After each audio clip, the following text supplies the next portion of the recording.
कहते हैं चोर को 84 बुद्धि। आखिर पाकिस्तानी आईएसआई चीफ अफगानिस्तान गए और तालिबान ने बैग में भर भर के आखिर पाकिस्तानी प्लेन में ऐसे कौन से राज दे दिए। खैर, अब तालिबान के मामले में असली खिलाड़ी तो भारत निकला। भारत ने जहां रूस से की सीक्रेट डील, तो वहीं अमेरिका से भी कर ली है डील। इसके अलावा बहुत कुछ। आइए जानते हैं इन खबरों को विस्तार से। एक तरफ पाकिस्तान लगा हुआ है अफगानिस्तान के ऊपर कब्जा करने में, जिसके लिए अपने आईएसआई चीफ को भी भेज रखा, पर वहीं दूसरी तरफ लुटिया डूब गई है पाकिस्तान की और उसे पता ही नहीं है। खुद पाकिस्तानी नेवी के चीफ ये कह रहे हैं कि हम कोशिश करेंगे कि हमारी पाकिस्तानी नौसेना में ज्यादा से ज्यादा चीनी भाषा बोली जाए, चीनी भाषा सीखी जाए। मतलब गुलामी की पूरी आदत लगवाने में लगा हुआ है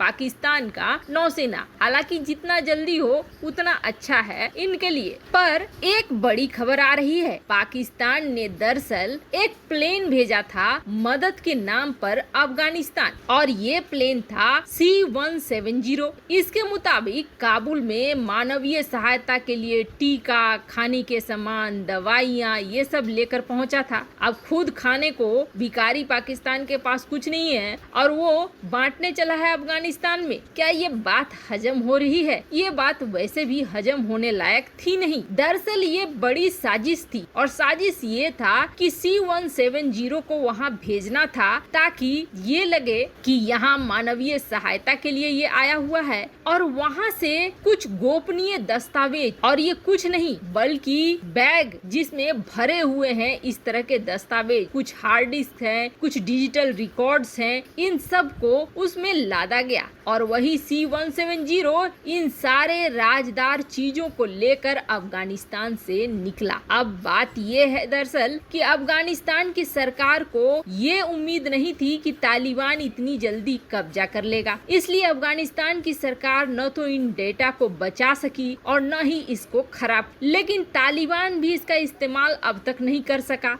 तालिबान जब वहाँ पहुँचा तो उसके कर्मचारी लौटे नहीं, इसलिए तालिबान के लड़ाकों को कुछ भी समझ में नहीं आया। पर पाकिस्तान का जो ये आईएसआई चीफ वहाँ पहुँचा, इसे बहुत कुछ समझ में आ गया और इसने अफगानिस्तान से कई महत्वपूर्ण दस्तावेज उड़ा लिए, और ये उन बैगों में भर भर कर C-170 जो प्लेन गई हुई थी उसके साथ लेकर पहुंच गया है। हालांकि पाकिस्तान ने इसका खंडन किया है कि ऐसा कुछ नहीं हुआ है, और तालिबान ने भी इन दावों का खंडन किया है। उसका कहना है कि ये हवाई जहाज कंधार, बाल्ख और काबुल में मदद के लिए आए थे और खाली ही पाकिस्तान लौट गए हैं, इसमें कुछ भी नहीं है। पर इस पूरे तालिबान प्रकरण में भारत निकल कर आया है असली खिलाड़ी।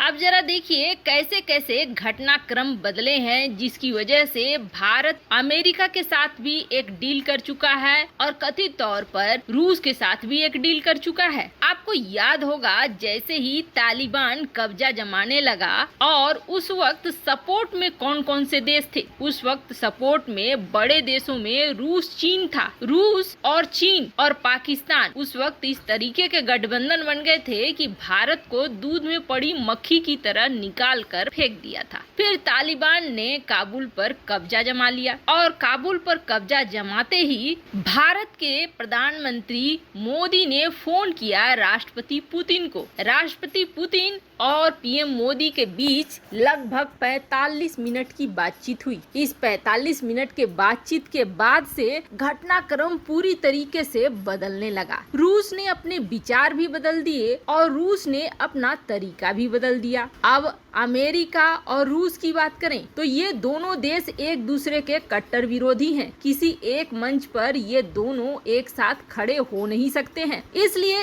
एक दूसरे का विरोध करना ही ये अपना परम धर्म समझते हैं। ये एक ऐसा मौका था जहां पर रूस ने खींचा अमेरिका का टांग, अमेरिका ने खींचा रूस का टांग। लेकिन एक देश ऐसा निकला जो इन खिलाड़ियों में सबसे बड़ा खिलाड़ी निकला। सबसे पहले मुल्ला बिरादर और शेरू, इन दोनों को साइड लाइन तालिबान में क्यों किया पाकिस्तान ने? दरअसल भारत ने सेंध लगा दी, और भारत की सेंध की वजह से शेरू हो या मुल्ला बिरादर हो, ये भारत की तरफ झुकाव रखने लगे थे। जिसे समझ गया था पाकिस्तान। इसलिए आईएसआई चीफ फटाफट पहुंचा अफगानिस्तान और वहां उसने चालें चलना शुरू कर दिया और मुल्ला बिरादर को और शेरू को, इन दोनों को साइड लाइन लगा दिया। लेकिन यहाँ इतनी जल्दी कहानी खत्म नहीं करने वाला था भारत। पीएम मोदी की राष्ट्रपति पुतिन से बातचीत हुई और राष्ट्रपति पुतिन को ये समझाने में पीएम मोदी कामयाब रहे कि इस क्षेत्र में न तो चीन को फर्क पड़ेगा, न तो पाकिस्तान को फर्क पड़ेगा और न ही अमेरिका,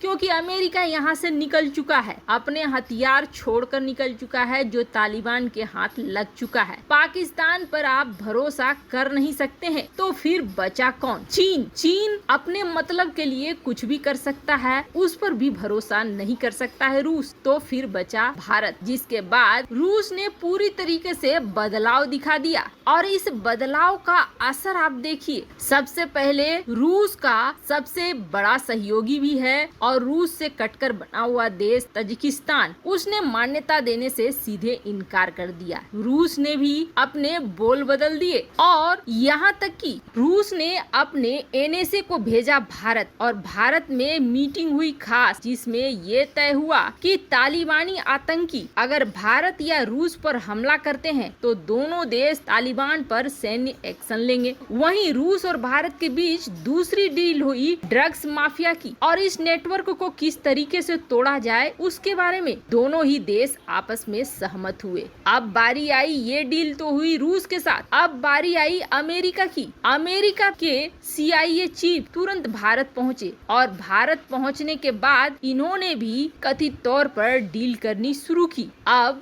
अमेरिका को भारत से क्या चाहिए? इस क्षेत्र में एक अकेला भारत ही है जो अमेरिका की मदद कर सकता है और भारत ऐसा नहीं है कि सिर्फ डील में दूसरे देशों को मदद दे रहा है, बल्कि अपने लिए भी फायदा उठा रहा है। अमेरिका के डील पे बात करते हैं। अमेरिका को क्या चाहिए? अमेरिका को चाहिए भारत से इस इलाके में ग्राउंड इंटेलिजेंस में मदद, क्योंकि भारत के अफगानिस्तान के आम लोगों से बहुत अच्छे रिश्ते हैं। इसलिए सच्चाई अगर अफगानिस्तान का कोई बता सकता है तो वो भारत बता सकता है। वहीं दूसरी डील भारत के साथ अमेरिका की ये है कि अमेरिका चाहता है कि भारत के कई अफगान नेताओं को राजनीतिक शरण दे भारत। अफगान नेताओं को शरण देने से ऐसा होगा कि फ्यूचर में इन्हीं नेताओं के बल पर फिर से सरकार बनाई जाएगी। तो तीसरा सबसे बड़ा मांग अमेरिका ने ये किया कि रूस के और अमेरिका के बीच ब्रिज का काम करे भारत। बदले में भारत ने क्या मांगा तो आपको बता दें, बनिए का दिमाग है। भारत ने बदले में पाकिस्तान के ऊपर कई तरह के रोक और अपने लिए सैन्य सहायता मांगी है अगर आतंकी आते हैं तो। अब इन्हीं सब के बीच में पंसीर में वो सीक्रेट विमान जो उड़े और पंसीर के लोगों की मदद की, वो भी कहीं न कहीं इशारा भारत की तरफ कर रहा है। कुल मिलाकर कहें तो असली खिलाड़ी इस क्षेत्र में भारत निकला। वैसे आपको क्या लगता है, भारत सही रणनीति पे चल रहा है? कमेंट कर अपनी राय जरूर बताएं। जल्द मिलते हैं अगले वीडियो में नई खबर के साथ।